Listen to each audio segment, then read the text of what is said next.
Assalamualaikum warahmatullahi wabarakatuh. Halo semuanya, welcome back to my channel Yunuro Project. Pada kesempatan video kali ini gue akan ngebahas skutik terbaru teman-teman dari pabrikan yang berlogo sayap mengepak. Jadi motor ini baru saja rilis. Ditambah lagi adanya fitur baru dan di kompetitor itu belum ada fitur seperti ini teman-teman. Ini menarik banget. Jadi Honda tuh akan melakukan gebrakan lagi sepertinya ya teman-teman. Jadi kita tonton aja videonya sampai habis. Nanti akan gue jelaskan detail dari spek fitur dari motor baru Honda ini. Tapi sebelum gue lanjut teman-teman, jangan lupa like video ini dan subscribe channel ini dulu supaya gue makin semangat bikin konten seputar Roda 2 dan riding gear-nya.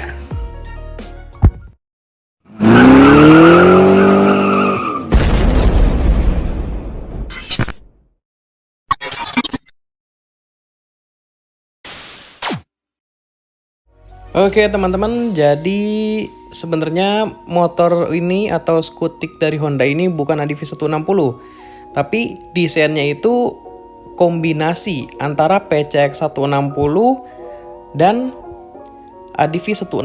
Jadinya kayak gini teman-teman. Jadi ini bisa apa ya? Ya bisa jadi inspirasi juga ya.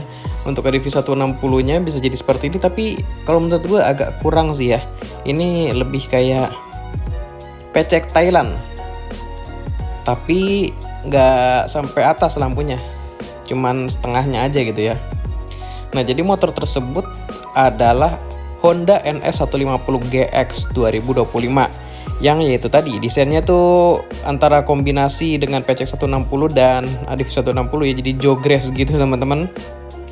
Dan skutik ini punya fitur yang menarik, adanya fitur kamera dashcam di bagian depan. Jadi skutik ini hasil karya dari Honda Wuyang ya teman-teman. Seperti yang teman-teman tahu juga, Wuyang Honda adalah pabrikan Cina yang bekerja sama dengan Honda Jepang ya teman-teman. Jadilah Wuyang Honda tersebut. Ya kalau di Indonesia itu Astra Honda Motor kayak gitu teman-teman. Jadi selain ada fitur yang kamera juga, si Honda NS 150 GX ini tampil lebih sporty dan elegan. Terus bagian lampunya juga sudah dilengkapi dengan lampu DRL dan sudah LED teman-teman.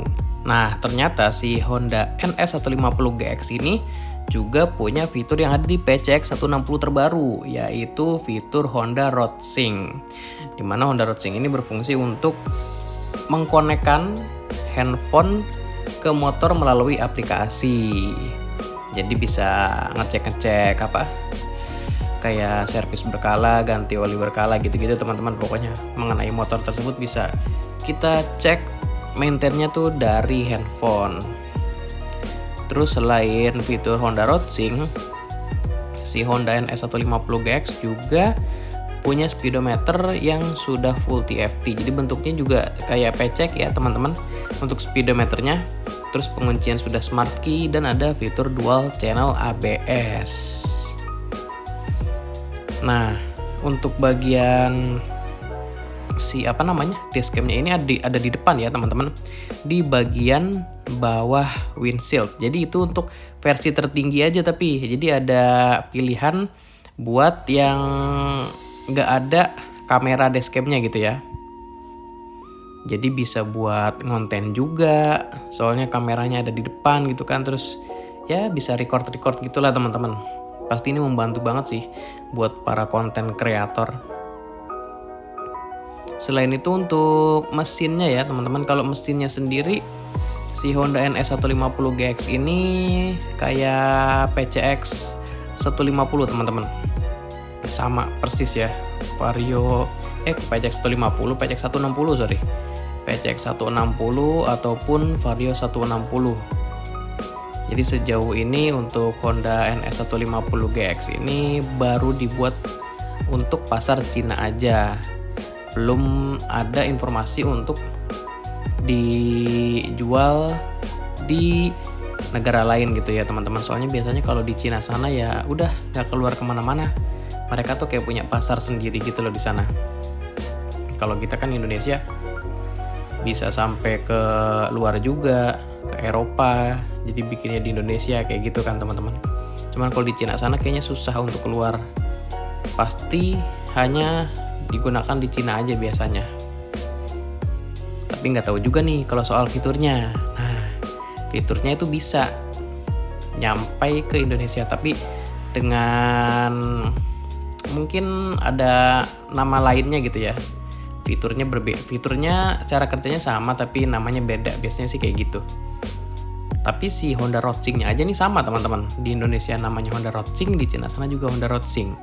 Jadi ya kita tunggu aja kapan update motor Honda di Indonesia, skutiknya khususnya ya. Ada kamera dashcam-nya. Ini gokil juga sih kalau buat konten-konten gitu teman-teman. Oke teman-teman, jadi menurut kalian bagaimana mengenai skutik terbaru dari Honda tersebut? Silahkan berikan opini dan tanggapannya di kolom komentar. Ya, walaupun saat ini belum masuk Indonesia, tapi ini bisa jadi apa ya? Gambaran teman-teman, entah motor ini bisa masuk, entah fiturnya bisa hadir di Indonesia juga. Karena banyak sekali update-update dari luar Indonesia yang akhirnya di Indonesia juga ada gitu loh. Entah itu dari fitur, entah itu motornya sendiri. Oke, kalau menurut kalian bagaimana? Silahkan berikan opini dan tanggapannya di kolom komentar. Gue rasa cukup sampai di sini dulu informasi yang bisa gue sampaikan. Sebelumnya terima kasih buat teman-teman yang sudah menyempatkan waktunya untuk nonton video gue. Jika video ini bermanfaat, jangan lupa di like dan share. Terus kalau teman-teman punya masukan atau saran buat konten atau buat channel ini, bisa bantu di komen aja. Dan yang terakhir, jangan lupa di subscribe sama nyalain loncengnya juga supaya kalian mendapatkan notifikasi terupdate-nya. Oh iya, jangan lupa follow juga Instagramnya di @yunoroproject. Karena sebelum gue upload ke YouTube, pasti akan gue informasikan atau gue posting dulu di Instagramnya. So, di Instagramnya nanti bakalan lebih up to date. Oke, gue rasa itu aja dulu. Sampai berjumpa di video seputar Honda 2 dan riding gear selanjutnya. Thank you semuanya!